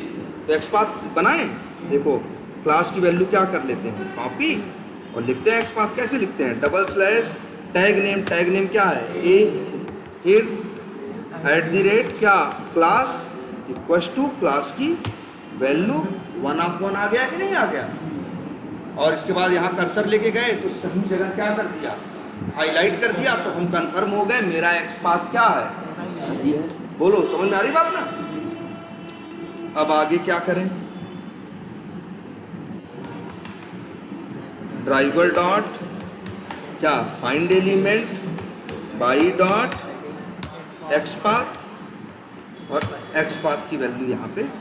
ये तो पता है ना यार, किसी एलिमेंट पे कुछ भी करना होगा, पहला काम यही है कि आपको उसको ढूंढना होगा, आपको उसे क्या करना होगा, ढूंढना होगा। तो ये ड्राइवर डॉट फाइंड एलिमेंट क्या रिटर्न करके देगा, वेब एलिमेंट का ऑब्जेक्ट। ये तो नहीं भूले हो ना। इसका नाम रख देते हैं WE होम। WE रख दिए क्या, होम। अब बताओ ये क्या नाम है इसका, WE होम। ये क्या है, ये किसका, WE होम के पास किसका ऑब्जेक्ट है, वेब एलिमेंट का। यार अगर इसका टाइप वेब एलिमेंट है तो ऑब्जेक्ट इसमें कौन सा होगा, वेब एलिमेंट का ही होगा ना। आगे डॉट लगाते हैं, मेथड किसके आएंगे, वेब एलिमेंट के। यार WE होम में जब ऑब्जेक्ट किसका है, वेब एलिमेंट का है, तो मेथड भी किसके आएंगे। भाई ये देखो बार बार पूछते हो, कई लोग ऐसे देखते हो जैसे कोई नई चीज बता दी है, रोज बताते हैं यही बात ना, तो थोड़ा ध्यान दो यार। ये तो बेसिक बात तो याद ही रखो, WE होम के पास क्या है, वेब एलिमेंट का ऑब्जेक्ट। क्यों, अरे यार इसका जब टाइप वेब एलिमेंट है तो ऑब्जेक्ट भी किसका होगा, वेब एलिमेंट का ही होगा ना। जब वेब एलिमेंट WE होम के पास ऑब्जेक्ट वेब एलिमेंट का होगा तो मेथड तो भी वेब एलिमेंट का ही दिखाएगा ना यार, दूसरे का थोड़ी दिखा देगा। और वही मेथड जानते हो, क्लियर, और क्या जानते हो, क्लिक, सेंड कीज। एक नया मेथड देखो, गेट टेक्स्ट। मेथड रिटर्न करता है, करता है ना, कोलन के बाद तो लिखा है ना, पैरामीटर नहीं मांगता, कोलन के बाद स्ट्रिंग लिखा है, रिटर्न करता है क्या, स्ट्रिंग क्लास का ऑब्जेक्ट। तो लो, तो अगर स्ट्रिंग का ऑब्जेक्ट दे रहा है तो जिस वेरिएबल में रखोगे उसका भी नाम, उसका भी टाइप क्या होगा। और चाहो तो भाई इसको क्या करो, प्रिंट करके देख लो क्या आता है। तो देखो अब हम आँख से नहीं निकाल रहे, आँख बंद भी कर ले तब भी मेरा कोड उसका टेक्स्ट निकाल के कंसोल पे प्रिंट कर देगा। हमें यहाँ बैठ के देखने की जरूरत नहीं है। जैसे एक मेथड क्लियर करने को था, एक सेंड कीज करने को था, एक क्लिक करने को था, वैसे ही एक मेथड ये है, क्या नाम है इसका, गेट टेक्स्ट, जिसका काम क्या है, किसी का टेक्स्ट निकालना। और जो टेक्स्ट निकाला इसने, हमने उसे क्या किया, प्रिंट कराया। देखो कंसोल पे आया कि नहीं आया। अब तुम ये जान चुके हो किसी का भी क्या निकालना, टेक्स्ट निकालना। जैसे कोई तुमसे कहे कि यहाँ क्या लिखा है, क्या लिखा है, एडमिनिस्ट्रेटर ना, आंख से देख के बता रहे हो ना। अगर तुम्हारे कोड को बताना हो तो तुम्हारा कोड बता सकता है, क्या करोगे, राइट क्लिक करोगे। अगर तुमसे अब कोई कहे कि किसी एलिमेंट का क्या ले आओ, टेक्स्ट ले आओ, किसी एलिमेंट का क्या ले आओ, टेक्स्ट ले आओ, तो तुम कौन सा मेथड यूज करोगे, गेट टेक्स्ट।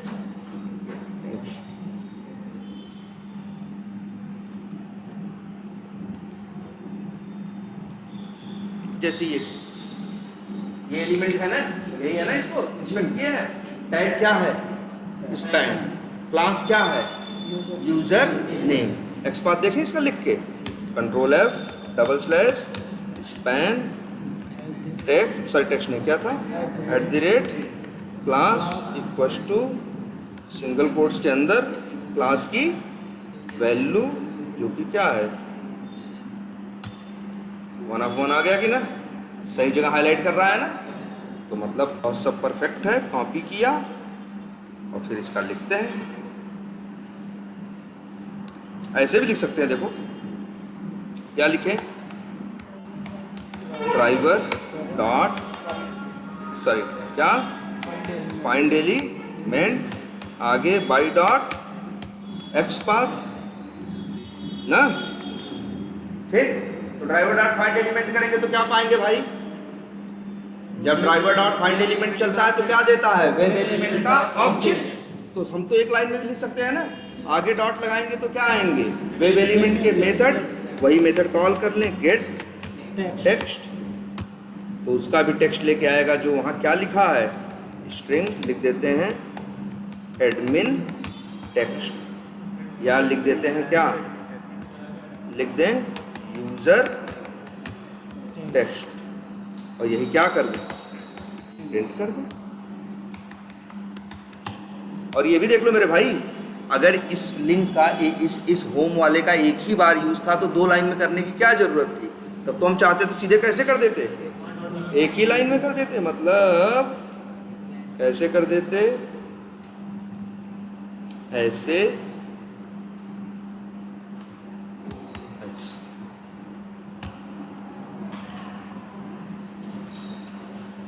ठीक, और रन करिए। अब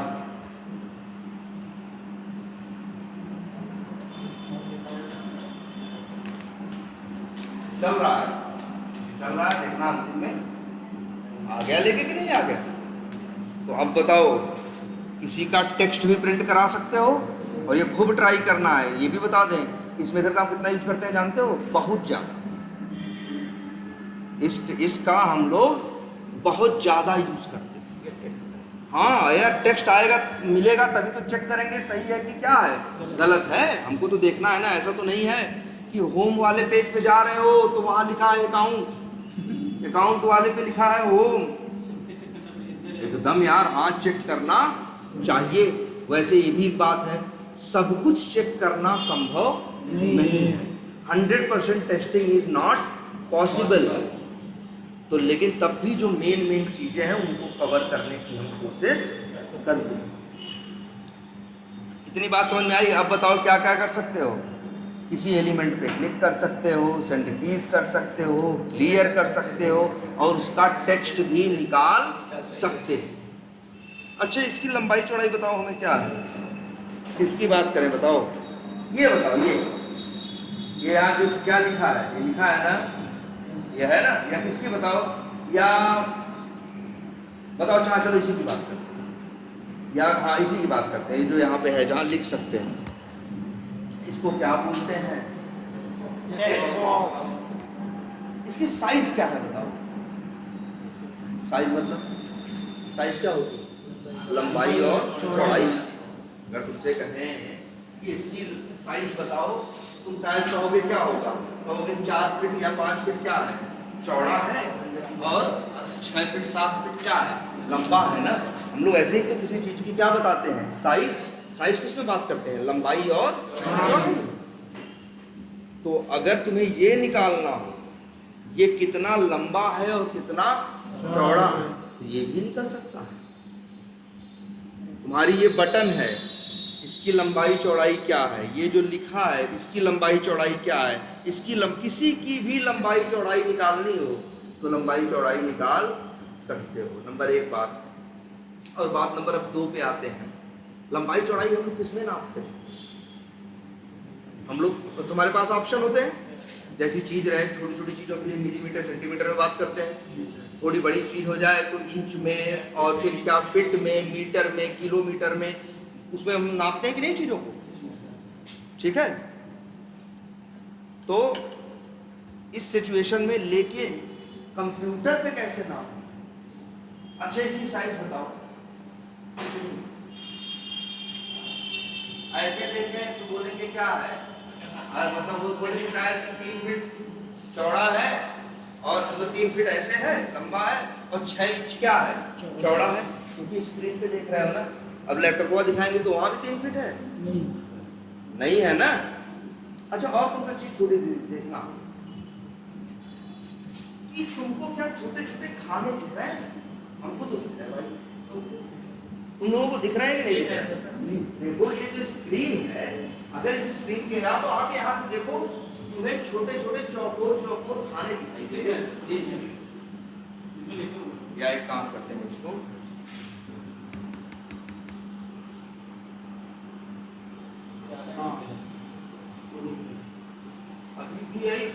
या तो नजदीक से आके देखो, छोटे छोटे क्या दिख रहे हैं?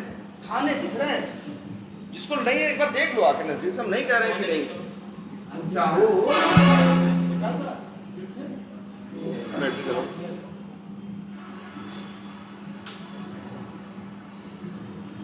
कभी कोई फोटो लो और उसको बहुत बड़ा करते चले जाओ, जूम करते चले जाओ, तब उसमें कुछ चौकोर चौकोर टाइप की चीजें दिखने लगेगी, वही यही है वो खाने। और जानते हो इसको क्या बोलते हैं? इसी को बोलते हैं पिक्सल। इसी को क्या बोलते हैं? पिक्सल। पिक्सल का मतलब क्या होता है? छोटे छोटे खाने। जितनी ज्यादा, हाँ बोल क्या कर लाइट, हाँ मतलब लाइट तो है ही ना ना ना ना। पिक्सल का मतलब है क्या? छोटे छोटे खाने। और किसी तस्वीर किसी कोई इमेज उतनी ही ज्यादा साफ होगी जिसमें जितने ज्यादा क्या होंगे? पिक्सेल्स होंगे। अरे यार लैपटॉप खरीदते हो, मोबाइल खरीदते हो, 50 मेगापिक्सल 100 मेगापिक्सल क्या है? 100 मेगापिक्सल का मतलब है उसमें खाने छोटे छोटे बहुत ज्यादा रहेंगे। जितने ज्यादा खाने उतनी ज्यादा क्लियर पिक्चर। अरे यार लैपटॉप खरीदते हो, टीवी खरीदते हो तो कहता है ना HD है, फुल HD है। अब तो आने लगा है क्या? 4K है, 8K है। क्या है वो 4K? अगर तुमको जैसे हम बात करते हैं HD ना, तो HD का मतलब होता है 1080 × 756। क्या होता है? HD जो पिक्चर हम लोग देखते थे या देखते हैं उसकी साइज क्या होती है? 1080 × 756 या 756 नहीं थी, 768 था, जो भी हो 768। इसका क्या मतलब हुआ? इसका मतलब हुआ इस लाइन में एक एक अगर खाना गिनोगे तो 1080 खाने होंगे इसमें। कितने होंगे? 1080। और जब ऐसे ऐसे देखो तो 768। और कितने खाने हुए टोटल? अगर एक आप एक लैपटॉप या टीवी आपके पास है और वो कैसी है? HD है,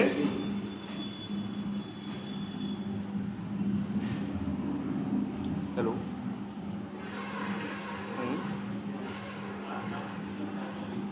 नहीं अभी नहीं, हाँ चलो कर देते हैं। क्या है? चलो 1080 × 700 मान लो 68 कितना? 8,29,440 छोटे छोटे पिक्सल्स या खाने होते हैं, वही आपको दिखता है। इसके बाद तब भी पिक्चर उतनी अच्छी नहीं लगती। फिर आप दूसरी टीवी ले आते हो जो फुल HD होती है, उसमें क्या होता है? उसका कुछ ऐसे होगा 2000 क्या होगा? उसका होगा कुछ ऐसे 2160 × 1400 कुछ या 1280 ऐसा कुछ। तो वो पिक्चर और क्या दिखेगी? साफ दिखेगी, वो टीवी और अच्छी दिखेगी। क्यों? क्योंकि उसमें पिक्सल्स क्या है? जितना ज्यादा पिक्सल्स उतनी ज्यादा क्या? क्लियरिटी है। ऐसे ही आपका 4K है, ऐसे ही क्या है? 8K है। तो याद रखना कंप्यूटर में, लैपटॉप में, टीवी में जहां बात स्क्रीन की आती है, वहां जब किसी की लंबाई और चौड़ाई की बात करते हैं तो मिलीमीटर सेंटीमीटर में नहीं गिनते। किसमें गिनते हैं? पिक्सल्स में। अगर हम इसको पूछेंगे कि इसकी साइज क्या है, किसकी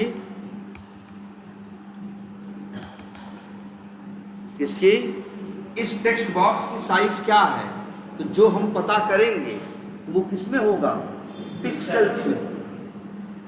किसमें होगा, पिक्सेल्स में।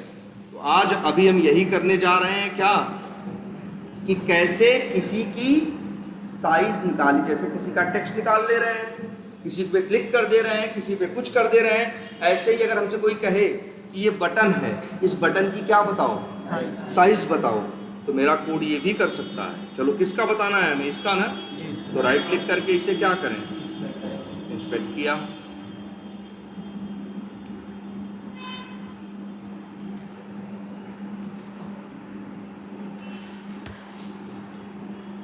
क्या है इसका टैग, इनपुट, टाइप, नेम क्या है, ये है, वैल्यू है, क्लास है, बहुत कुछ है ना।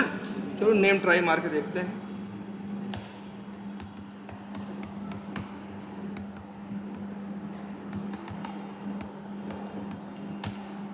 सही है कि नहीं है,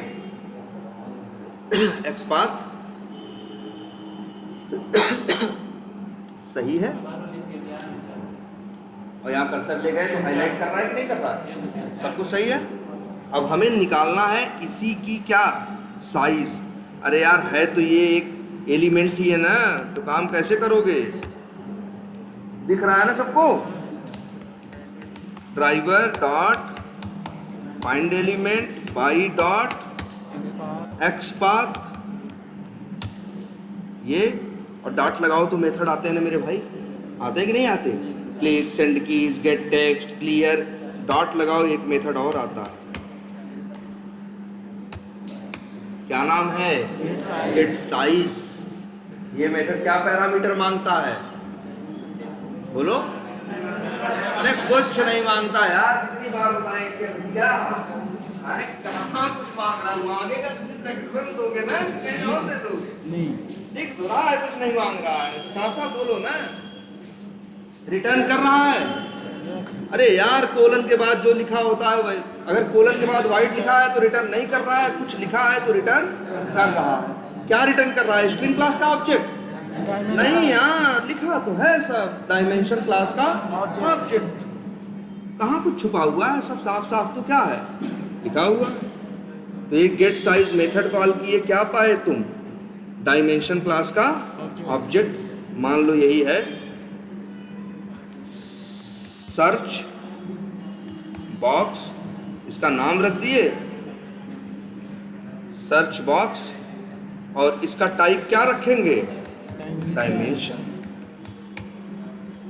एरर दे रहा है ना भाई, तुम्हें पता है लिख रहे हो तो इंपोर्ट करना पड़ता है ना। जब हम 4 अक्षर लिख के कंट्रोल स्पेस मारते हैं तो अपने आप इंपोर्ट कर लेता है, लेकिन जब पूरा अपने हाथ से लिखोगे तब तुम्हें ये खुद से इंपोर्ट करना पड़ेगा। जैसे देखो एरर दे रहा है ना, कर्सर लेके जाओ, क्या बोलेगा, इंपोर्ट करो। लेकिन अब बड़ा धर्म संकट है, यहाँ डायमेंशन नाम के कितने लोग हैं, 2, इसको यूज करो भाई, जिसके नाम में क्या आ रहा है, सेलेनियम, वही मेरा है। तो बस हम कौन सा इंपोर्ट करेंगे, ऊपर वाला है, क्लिक कर दिया, हो गया कि नहीं हो गया। अच्छा अब बताओ सर्च बॉक्स क्या है, देखो सब लोग ध्यान से, पहले सर्च बॉक्स क्या है, वेरिएबल है, किस टाइप का है, डायमेंशन टाइप का है। इसके अंदर किसका ऑब्जेक्ट होगा, डायमेंशन का होगा। तो अगर सर्च बॉक्स डॉट करोगे तो मेथड किसके आएंगे, वेब एलिमेंट के नहीं आएंगे, किसके आएंगे, डायमेंशन के आएंगे ना। अब डायमेंशन में कई मेथड है, एक मेथड और है जिसका नाम क्या है, सॉरी क्या है, गेट हाइट। क्या नाम है, गेट हाइट। और ये क्या रिटर्न कर रहा है, इंट, तो उसकी हाइट बताएगा।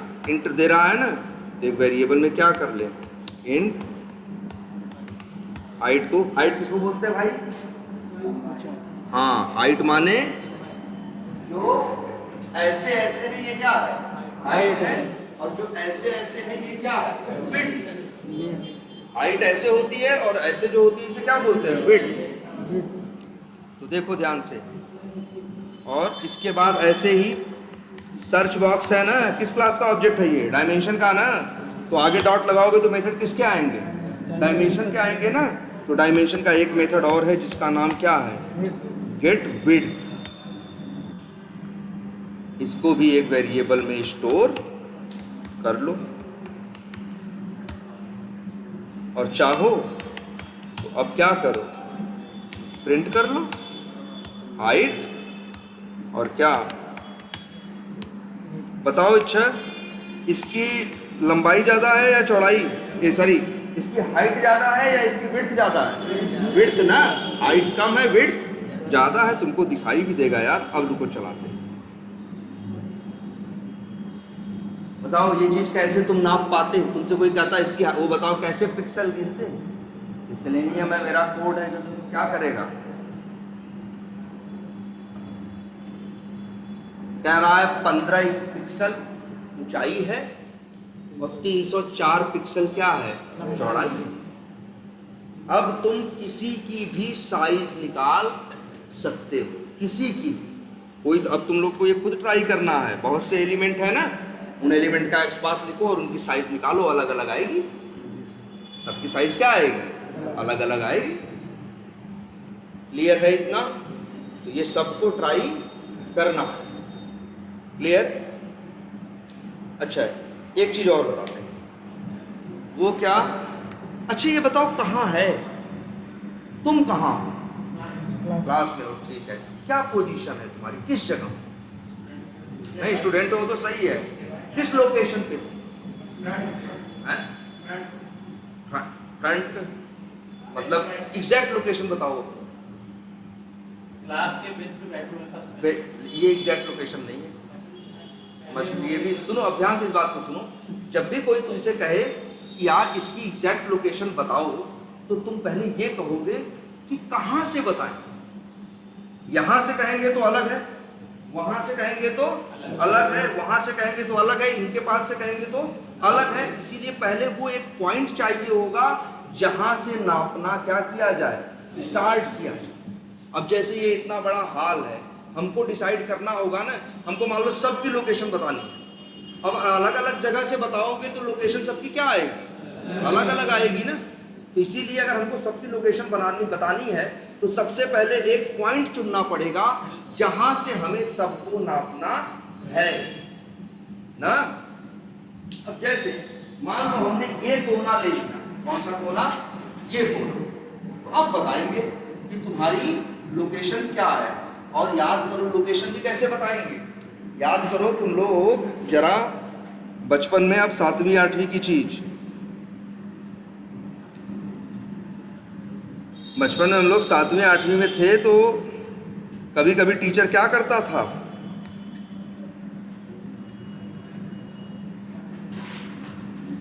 एक मिनट,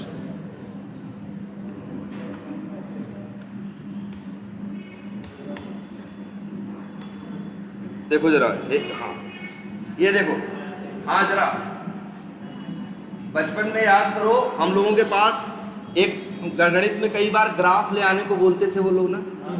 वो कहते थे क्या करने ले आओ? ग्राफ ले आओ। ग्राफ में भी क्या होता था? छोटे छोटे खाने हुआ करते थे, है ना।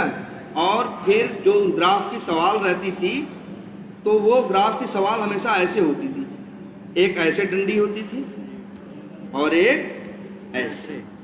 इसको बोलते थे,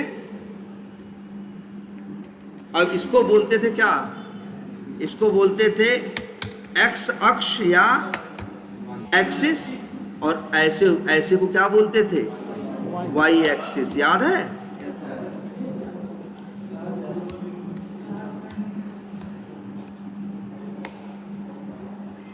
बोलो, यही होता था ना, एक्स एक्सिस और वाई एक्सिस। अक्सर वो सवाल देता था जब गणित का टीचर, तो कहता था जैसे मान लो यहीं पे है एक पॉइंट, अब कहता था इसकी लोकेशन बताओ, इसकी लोकेशन बताओ। तो हम लोकेशन ऐसे नहीं नापते थे, याद करो, हम लोग ऐसे नापते थे। कैसे? जो वो गिनते थे पिक्सल, तो कैसे गिनते थे? इधर गिनते थे, इसको बोलते थे क्या? वाई। और इधर वाला गिनते थे, इसको क्या बोलते थे? एक्स। मान लो यहाँ से ये दूर, यहाँ से यहाँ तक में मान लो ग्राफ के कितने खाने हैं, मान लो हैं 45, तो हम लोग यहाँ क्या लिख दिया करते थे, यहाँ ये 45 है और ये मान लो क्या है 65 है, तो हमसे कोई पूछता था पॉइंट की लोकेशन बताओ, तो हम लोग गणित में ऐसे लिखते थे 45, 65, मतलब x पे 45 है, y पे 65 है, ऐसे लोकेशन निकाली जाती है। याद आ रहा है कि नहीं कुछ? हम बहुत बड़ा गणित में नहीं कुछ था, बस सिंपल ये रहता था, वही ग्राफुआ में हम लोग क्या करते थे, धीरे धीरे गिन के बस यही लिख देते थे 45, 65। ऐसे ही तो चीजों को हम लोग रिप्रेजेंट करते थे। अब जरा ध्यान से देखो, हमें क्या निकालना है, सुनो, हमें निकालना है ये जो दिख रहा है, क्या है, चैट नाम की एक बटन दिख रही है, ये चैट नाम की बटन की हमको निकालना है क्या, लोकेशन। तो लोकेशन अगर किसी की निकालना होगा तो पहले एक पॉइंट मानना पड़ेगा। जैसे यहाँ ग्राफ में इस पॉइंट को क्या मानते थे, 0,0, ये वाला पॉइंट होता था ना, और यहीं से फिर क्या करते थे हम, ऐसे ऐसे करके गिनते थे। तो यहाँ जरा आप देखो ना अपना, अगर तुमसे कोई पूछे ये कहाँ है, इस चैट की लोकेशन बताओ, तो देखो इस कोने से नापोगे तो अलग लोकेशन आएगी, इस कोने से नापोगे तो अलग आएगी, नीचे से नापोगे तो अलग आएगी, उधर से नापोगे तो अलग आएगी। अब आज से याद रख लो, कंप्यूटर में सेलेनियम हो या कंप्यूटर, कहाँ से नापता है मालूम है, टॉप लेफ्ट कॉर्नर। क्या बोले, टॉप लेफ्ट कॉर्नर। टॉप मतलब ऊपर, लेफ्ट मतलब इधर, कॉर्नर मतलब कोना। मतलब हर दूरी कहाँ से नापी जाएगी, यहां से। अब हमको यही निकालना है कि इस टॉप लेफ्ट कॉर्नर से इसकी दूरी क्या है, और इसकी दूरी दो पार्ट में बताई जाएगी, x और y। लोकेशन हमेशा किसमें आती है, x और y में। तो चलो निकालते हैं इनकी लोकेशन।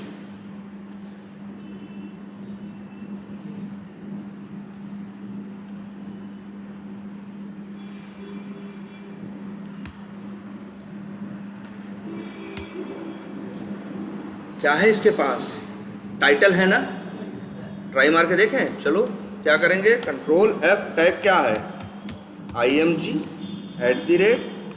@title = सिंगल कोट्स में, और 1/1 आ गया कि नहीं आ गया, हाईलाइट हो रहा है, सब सही है ना।